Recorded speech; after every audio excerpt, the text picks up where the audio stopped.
तो अगर कमर से नीचे वार करने की बात होगी तो गणेश गोदियाल के तर्कस में बहुत तीर है, उसके लिए सावधान रहिएगा। गढ़वाल के सियासी गदर में जुबानी जंग तेज हो रही है। मैदान में एक तरफ बीजेपी के प्रत्याशी अनिल बलूनी है तो दूसरी तरफ कांग्रेस के कद्दावर नेता गणेश गोदियाल। ये दोनों सियासी चेहरे जोर शोर से चुनावी समर में उतर चुके हैं। जनता के बीच पहुंचकर अपनी जीत पक्की करने की कवायद में लगे हैं। दोनों नेता एक दूसरे पर जुबानी तर्कस से तीर पर तीर छोड़ रहे हैं। बीजेपी और कांग्रेस के प्रत्याशियों के बीच किस स्तर की जुबानी जंग चल रही है, कैसे दोनों तरफ से तीखे हमले किए जा रहे हैं, ये हम आपको आगे दिखाएंगे। उससे पहले ये जान लीजिए कि बीजेपी के अनिल बलूनी पहली बार लोकसभा के मैदान में उतरे हैं और कांग्रेस के गोदियाल के सामने रिकॉर्ड अंतर से जीत दर्ज करने का दावा कर रहे हैं। तो इस जंग में सामने खड़े गोदियाल भी बड़ी जीत की हुंकार भर रहे हैं। माहौल भाजपा में हो चुका है। सारे लोगों ने तय कर लिया है कि मोदी जी को फिर से प्रधानमंत्री बनाना है, देश को विकसित भारत बनाना है, उत्तराखंड को विकसित उत्तराखंड बनाना है और इस गढ़वाल का अद्भुत विकास करना है, इसको विकसित गढ़वाल बनाना है। लोगों ने तय कर लिया, पूरी के पूरे लोग बड़ी संख्या में वोट डालने निकलेंगे और 5 लाख से पार करके इस लोकसभा को हम लोगों को, भारतीय जनता पार्टी को और मोदी जी को पुनः प्रधानमंत्री बनाएंगे। पौड़ी लोकसभा में 2 ऐसे व्यक्तियों के बीच ये चुनाव है, उसमें से एक व्यक्ति जिसने वहीं बचपन से वहां के लोगों के बीच, वहां अपने के बीच बचपन बिताया और एक व्यक्ति वो है जो दिल्ली से यहां आए हैं।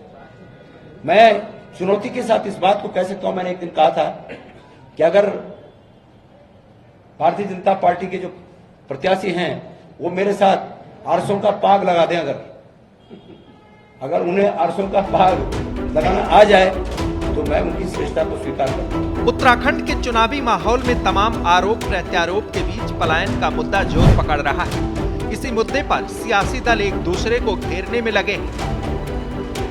खासकर कांग्रेस पलायन को लेकर बीजेपी पर हमलावर है। इसी बीच सियासी चेहरे भी एक दूसरे को बाहरी साबित करने में लगे हैं। कांग्रेस की तरफ से बीजेपी के बलूनी को बाहरी बताया गया तो बलूनी ने भी इसका तीखा जवाब दिया, जिसके बाद कांग्रेस के गणेश गोदियाल बलूनी पर हमलावर हो गए। देखिए, ये इटली वालों को अपना बताते हैं और गढ़वाल वालों को बाहर का बताते हैं, तो इसका जवाब तो जनता ही दे पाई। देखिए, मैं समझता हूं कि अनिल बलूनी जी कमर के नीचे वार करने की बात कर रहे हैं और अगर उन्होंने कमर के नीचे वार करने की ठान ली है तो गणेश गोदियाल के तर्कस में तमाम ऐसे तीर हैं। इटली की बात कहां से आ गई? इटली की बात कहां से आ गई? मैं उनको पूछना चाहता हूं कि इसी उत्तराखंड से टिहरी की सांसद, उनका मायका कहां है?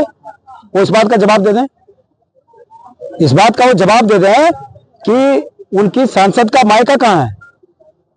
देखिए, अगर कमर से नीचे वार करने की बात आएगी तो आज मैं पहला प्रश्न बलूनी जी से ये पूछता हूं कि आप पलायन की बात करते हैं तो पहले इस बात का आप खुलासा करिए कि आपकी पत्नी उत्तराखंड के उच्च शिक्षा विभाग में कार्यरत थी और आप उनको डेपुटेशन पे यहाँ के छात्रों के हितों को दरकिनार करके, यहाँ के छात्रों के हितों को पीठ लगाकर अपने राजनीतिक रुतबे का प्रयोग करते हुए उनको दिल्ली के रेजिडेंट कमिश्नर के ऑफिस में डेपुटेशन पर ले गए।